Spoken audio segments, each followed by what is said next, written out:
Now, I'd like to talk about two events, and that's the issue of Mr. Oriyomo Hamzat, that case of that led to the stampede and death of about 35 children in Ibadan. Very, very sad and huge loss to us. Very sad and huge loss to us. Huge loss. These are leaders of tomorrow that we just lost. And sincerely speaking, I felt bad.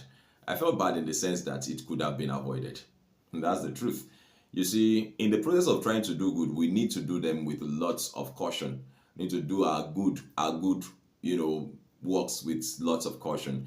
I understand that as of this morning, the ex-wife of the Oni of Ife has been detained. Who happened to be one of the conveners of the program, but the key convener, who happened to be Oriyomo Hamzat, I understand he has been hospitalized, as you can see, and of the opinion that it wasn't done properly. And the truth of the matter is that you might see me from a very weird perspective, but I'm sure a lot of quite I'm not going to be alone on this side of this whole good thing, this thing that I'm saying or I'm talking about. It would have been done a very better way. I understand that Mr. Oriyomo Hamzat have been doing very wonderful things, and he has been doing them codedly. I understand that he even just appears in places in schools and he gives them lots of things. I see no reason why he didn't follow in that footstep. You should have done, if you have more resources to do more than you have been doing before, what you only needed to do was to touch more places, to go to more places than going on radio, considering the times that we are in. Ibadan of all places. Ibadan of all places. I'm telling you, there is hunger everywhere. But you know that Ibadan is populated. Or your state is populated. So if you say there is free food somewhere, you are sure to expect people to troop in. And to make matters worse, I saw the comment of the Agidigbo, FM. Somebody gave a comment and said, we told the people to stop coming and they kept coming. Really? You told people to stop coming to collect free food? Ah, that's wrong.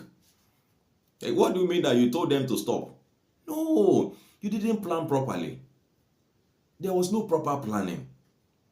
You should know that it will escalate. There's no way there's no way it would have become something, beyond what you could handle, considering the times that we are in. People are hungry. People are hungry. People need food. People are hungry. People are hungry and they are just looking for. In fact, look at events today. People don't even print hard copy IV anymore. They don't do all those things. Just tell the people that you want to see in the event, and that's all. And when you even get there, you don't know public address system, not too much of something, because people you did not invite will come into the place. It's so unfortunate that this good intention of Mr. Oriyomo Hamzat, who's been a very wonderful man, this good one turned out to be the way it is.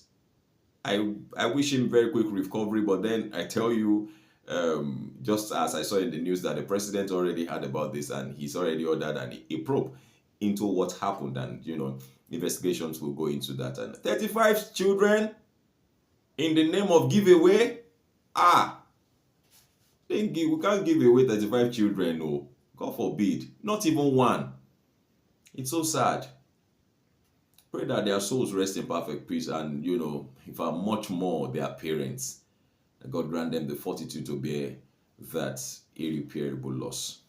Well, as things unfold, I'll bring you updates on them, on those matters. But then let's move quickly to Osun State, and that's on the issue of the young man that was sent to prison for stealing chicken. And then our wonderful governor Ademola Adeleke, asked that an investigation should be done to, most likely reverse that judgment and everything.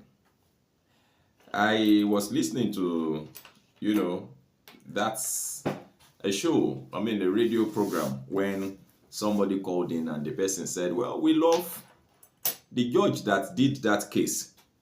needs to be taken to a court where cases of fraud, politicians who fraudulently amass wealth, public office holders who take, monies that do not belong to them, where their case will be brought in.